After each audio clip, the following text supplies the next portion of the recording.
Welcome everyone to the LifeBulb webinar series focused on organ transplantation, sponsored by ITB Med. Thank you very much. My name is Karin Hienberger, and I am myself an organ transplant recipient, but also a medical doctor and PhD. Today's topic is going to focus on clinical trials. I'm really excited to be here today with Alex Berrios, one of our community managers, but also a strong advocate and himself a transplant recipient. So Alex, welcome to our seminar series. And if you want to say a few words about yourself. Yeah, so like Karin said, my name is Alex Berrios, and I'm a one-time kidney transplant recipient and a patient advocate. I currently am also working as a community manager with LifeBulb and TransplantLyfe, and I am excited to be here to discuss, my perspective and nuance on clinical trials. Great. Thank you, Alex. And you did say you are a one-time kidney transplant recipient. So before you got your first kidney, you were in end-stage kidney disease or in kidney failure. Did you have any exposure to clinical trials as a kidney patient? Yeah. No, I did not. The first time around, I did not have any nuance. Nobody told me about what I know now about clinicaltrials.gov, but I had no knowledge about what was out there in the first go around. Do you want to just briefly talk about how you got your first transplant, and then we'll go into where you are now? Sure, yeah. So my first transplant happened in 2007 in a pretty standard way through a living donor in my community here in Louisville, Kentucky. I went through the process where I spoke with my transplant hospital. I had to get myself listed by doing a series of testing. And while I was doing the testing, I was doing my dialysis. And as I was kind of spreading the word of the need for a kidney, somebody stepped up and was graciously willing to test herself. And so she went through the process, talked to the transplant coordinator. I was able to donate her kidney within 4 or 5 months from when I asked her to when we actually had the date of the surgery in 2007. So it was a really quick, pretty straightforward process where it goes for most people, from what I understand, if you're doing a living donor, of course. And then I was able to plan it and have a date set and be in the hospital for that period of time and go through the surgery and have a successful kidney for 13 years. That's wonderful. Congratulations. And thank you to that donor. Yes. That is remarkable from your community. This time around, now your kidney has been failing, correct, Alex? And Yes. Your analysis. Yep. Yep. My kidney failed in 2020. And at that point, in the 13 years while I was transplanted, that's when my advocacy kind of kicked in. And I was doing a lot of research and looking at what was the lay of the land, the landscape of the kidney community, and what are ways I can kind of help patients out with looking at opportunities. And so that's when I kind of had some understanding about potential clinical trials that could help give patients an opportunity to take a drug, and that drug can help them potentially get a kidney or get an organ a little easier than So let's normally. talk about that. Most people, before they get kidneys, don't get treated with a drug, right? So what was the reason why you would need to be treated with a drug before you got a kidney? So in my case, because it's my second transplant, I have what we call a high CPRA, which is a panel reactive antibody, which in turn makes it that much harder to find me a match. And so with these clinical trials, there are companies out there that are helping create medications and drugs that can help, for in my case, lower those antibodies to then better give me an opportunity to find a kidney. And that's where I currently am. I've just started this past week. That's great. So that means that your body is generating antibodies and you have a high level of them.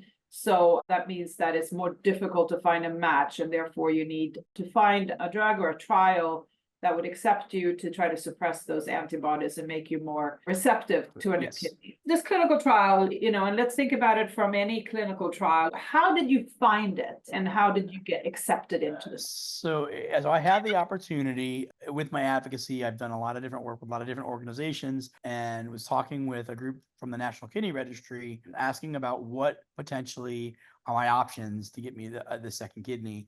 And one of the gentlemen I kind of connected with at the National Kidney Registry said, if you can get to either of the coasts of our country, either in California or New York, those are the really two high, more progressive and more willing to take chances and have clinical trials to help you kind of lower those antibodies. And so being that I'm from the Northeast originally, I had family in the New York, Connecticut area, I chose to go to NYU Langone And so over the last 6 to 7 months or so, I've gone back and forth to NYU to get one listed with them first to see if I can just get a kidney normally. So I'm on their list currently, actively on their list, just to get a kidney. And over the time, I had found out that NYU also was doing several different clinical trials to help people who are highly sensitized like myself get the opportunity to try a clinical trial. So one of the doctors at NYU Langone reached out to me about a week ago and said, we have a cohort of a group of patients that you look like you fit the category.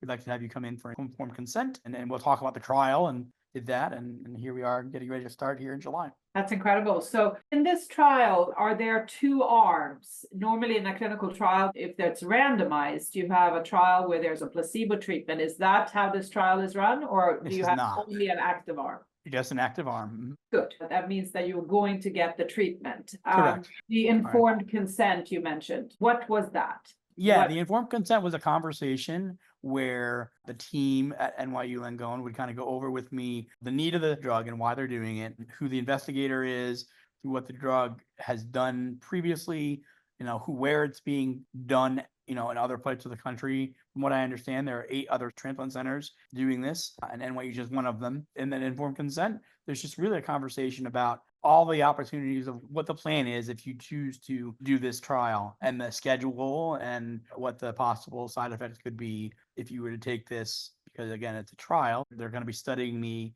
and studying how my reactions will look. I mean, in a trial, Yeah. you don't know if it's going to No. work or not. That's why Exactly.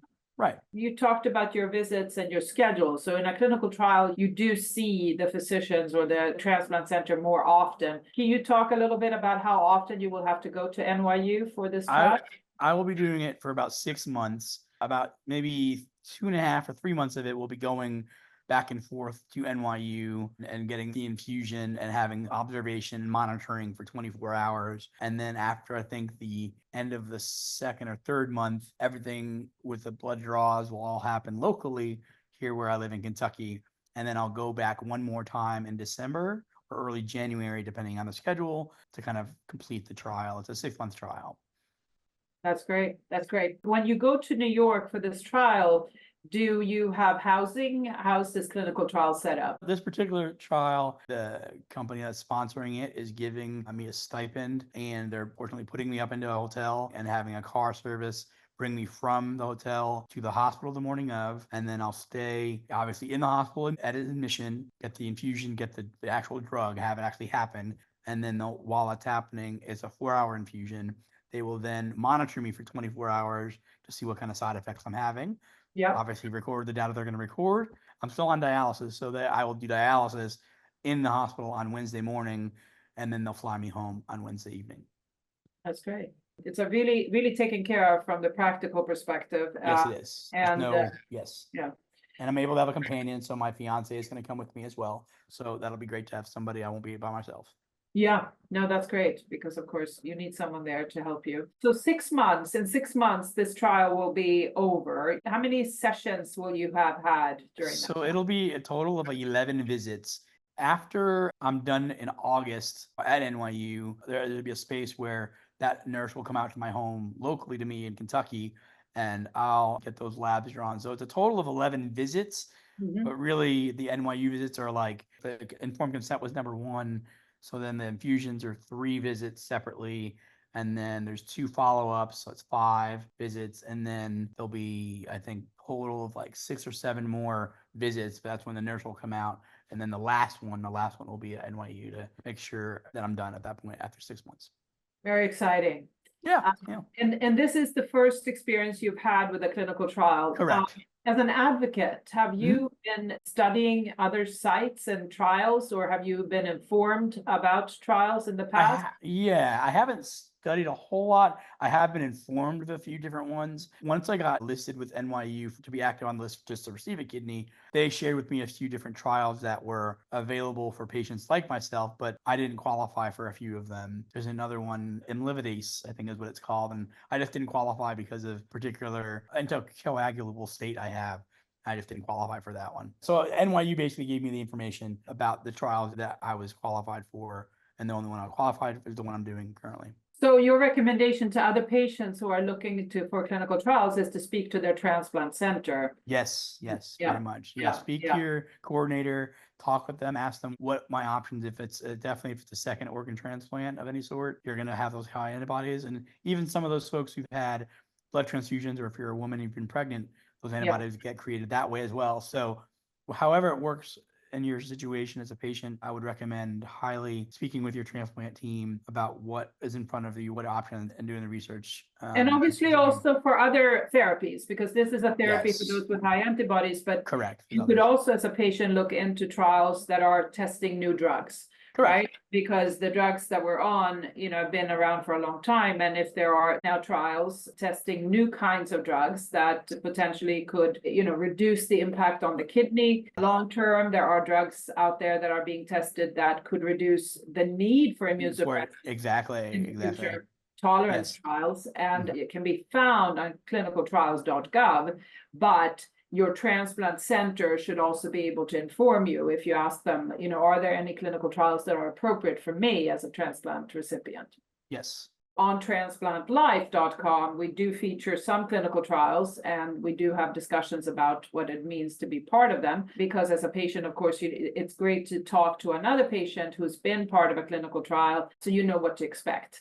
I mean, the other thing I would say, in your clinical trial experience now, you will know how you feel. You will know how it goes, but from the trialist, from the company or the academic who is doing the trial, they will, of course, take time to collect all data, and it will take some time so that they can draw a conclusion. But from the individual, you will know, pretty quickly. Yes, ma'am. Which is great. So Alex, anything else you want to share about your experience, or what other people might want to know about clinical trials in the area of transplantation? I would say with clinical trials, don't be afraid to ask questions, and again, it goes back to just being an advocate and really asking your transplant coordinators and the surgeons, and if you have a relationship with the doctors, of course. I know, a lot of the questions I had during my informed consent, I asked questions about, I know you can't obviously tell me specifics about particular patients, but you can kind of give me a general idea of what side effects were like for certain people. So don't be afraid to ask if you qualify for a trial, to ask how other patients handled it. What were some of the side effects they saw? And what are some of the things that you're going to want to know, especially in my case, I'm going to be back locally, not in New York for some of this time, that what do I need to do in the event something happens that's after the 24-hour period? And so they would answer those questions. I want to make sure that, you're well equipped and knowing what needs to happen in the event something happens and it's not a great reaction. Yeah, those are really good questions. We hope that, of course, you will share your experience over time, and I wish you absolutely the best of luck. Thank you. Thank you so much. If you want to meet Alex and other transplant recipients, you can go to TransplantLyfe.com. Well, thank you so much, and have a wonderful weekend now. Thank you, everyone. Bye.